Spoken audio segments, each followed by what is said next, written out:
Assalamualaikum warahmatullahi wabarakatuh.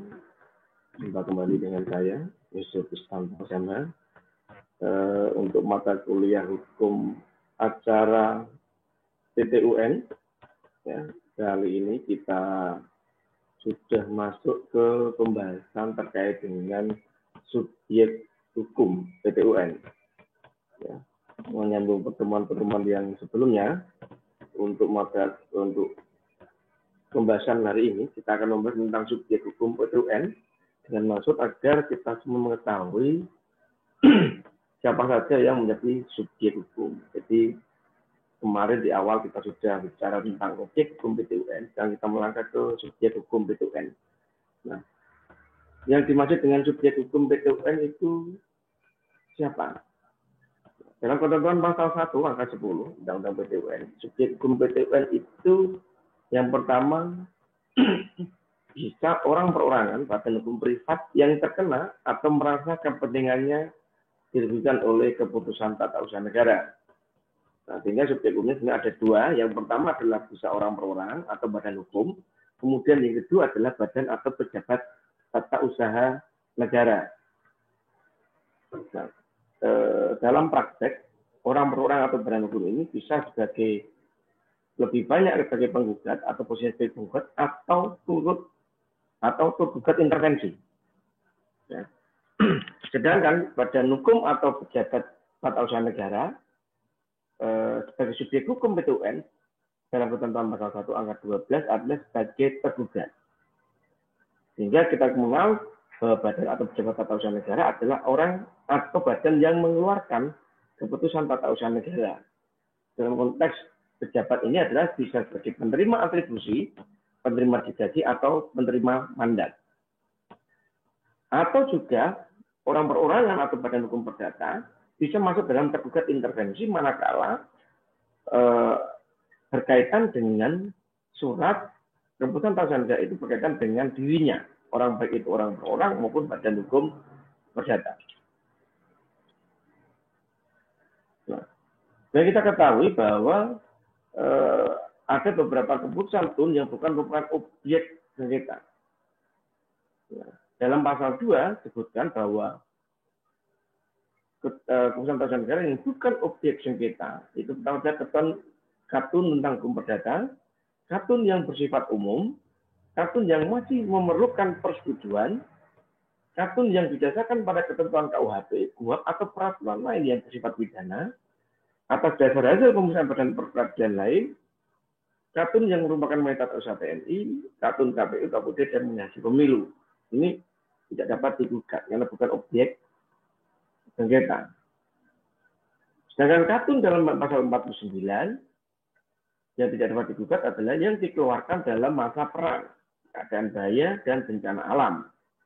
Serta keputusan tata usaha negara yang dikeluarkan dalam keadaan mendesak untuk kepentingan umum. Jadi misalkan di Kudus dulu pernah ada peristiwa bencana alam, banjir, bandang, di mana Kudus saat itu diisolasi oleh air.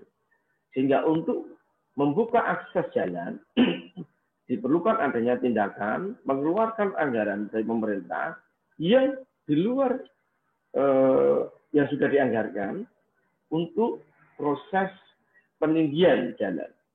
Dari mulai depan hotel kita sampai dengan di jembatan antar kota, yaitu jembatan penghubung antara Kudus dan Kota Demak. Ini pernah, itu tidak dapat digugat dalam tun karena dikeluarkan dalam keadaan mendesak. Nah, subjek hukum yang pertama kita akan bicara mengenai tergugat. Siapa tergugat dalam peradilan tun tata usaha negara? Tergugat dalam peradilan tun tata usaha negara adalah bisa badan atau pejabat tata usaha negara, yang mana yang mengeluarkan keputusan berdasarkan kewenangan yang ada pada dirinya atau yang dilimpahkan kepadanya. Ya. Atau tergugat juga disebut sebagai orang yang digugat oleh orang atau badan hukum perdata. Ini tergugat. Nah, di luar badan hukum atau pejabat atasan negara yang menjadi tergugat, ini poinnya, ada pihak lain yang bisa masuk sebagai tergugat intervensi. Nah, tergugat intervensi ini bisa orang atau badan hukum perdata. Siapakah badan atau pejabat TUN itu? Dalam ketentuan pasal 1 angka 8 Undang-Undang 51 tahun 2009 menyebutkan badan atau pejabat tata usaha negara adalah badan atau pejabat yang melaksanakan urusan pemerintahan berdasarkan peraturan perundang-undangan yang berlaku. Jadi setiap pejabat atau badan yang menyelenggarakan urusan pemerintahan maka dapat disebut sebagai pejabat tata usaha negara. Misalkan Pak Desa, kemudian kepala dinas, kemudian bupati, camat, dan seterusnya. Ini adalah pejabat tata usaha negara yang melaksanakan urusan pemerintahan. Nah, berdasarkan hal tersebut, maka dapat disimpulkan dalam TUN yang dipentingkan adalah penentuan apakah masuk klasifikasi pejabat atau badan tata usaha negara adalah terletak dari apa yang diperbuat pejabat atau badan TUN tersebut, tidak berdasarkan pada jenis putusan apa yang diemban.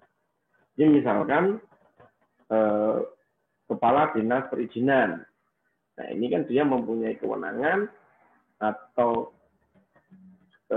ada kewenangan untuk melakukan perbuatan memberikan izin atau tidak izin terhadap permohonan terhadap perizinan tadi. Tapi tidak berdasarkan apa jenis kekuasaan yang diemban. Nah, pertanyaan berikutnya, apakah swasta bisa digugat? Di peradilan tata usaha negara, maka jawabannya adalah bisa. Sepanjang yang bersangkutan melakukan tugas atau kegiatan di bidang pemerintahan dengan mendasarkan perundangan yang berlaku. Contoh misalkan universitas, misalkan UMK dia memecat mahasiswa atau memecat dosen, ini bisa digugat di peradilan tata usaha negara.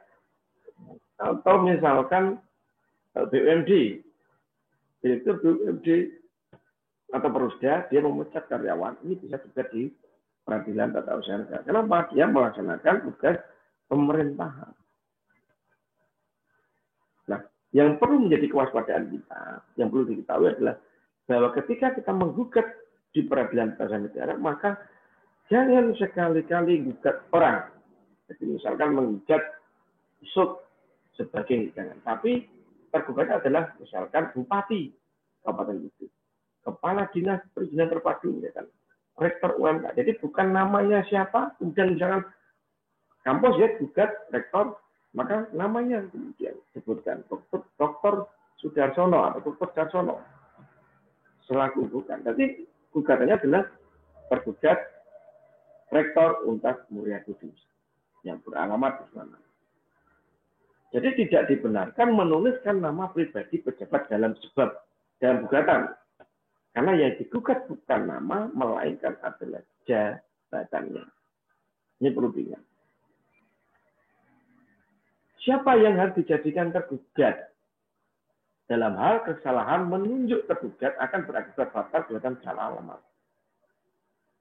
Maka ketika yang ada pejabat atau usaha negara, maka harus dipahami dulu sumber kewenangannya. Apakah atribusi, delegasi, ataukah mandat? Nah, dalam hal pejabat itu melakukan tugas delegasi, pelimpahan kewenangan, maka berlaku selamanya. Jadi pemberi delegasi tidak bisa mencampuri pelaksanaan tugas penerima delegasi. Sehingga tanggung jawab ada pada penerima delegasi.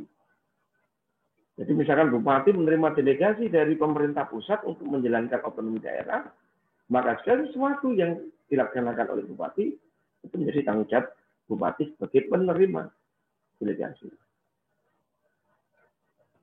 Nah, bagaimana dengan mandat? Mandat adalah bukan pelimpahan kewenangan, tapi dia berlaku sementara. Pemberi mandat dapat mencampuri pelaksanaan tugas dari si penerima mandat. Sehingga tanggung jawab ada pada pemberi mandat. Sehingga tanda tangannya adalah ANUB, yaitu misalkan pemecatan direktur Pusda, misalkan bupati yang tidak bisa tanda tangan, maka bisa saja diberikan mandat untuk yang namanya adalah sekda atas nama bupati. Sehingga yang akan digugat tetap adalah bupatinya, bukan sekda. Meskipun yang tanda tangan adalah sekda. Ini harus dipahami. Nah, dengan tentang pasal 53 ayat 1, maka yang dapat digugat seorang orang atau badan data, badan atau pejabat itu tidak dapat menjadi penggugat, ya, karena yang digugat adalah kartunya. Secara jurisprudensi, legal standing membolehkan organisasi lingkungan untuk melakukan gugatan mewakili masyarakat atau mewakili badan hukum publik untuk melindungi kepentingan keperdataan di masyarakat.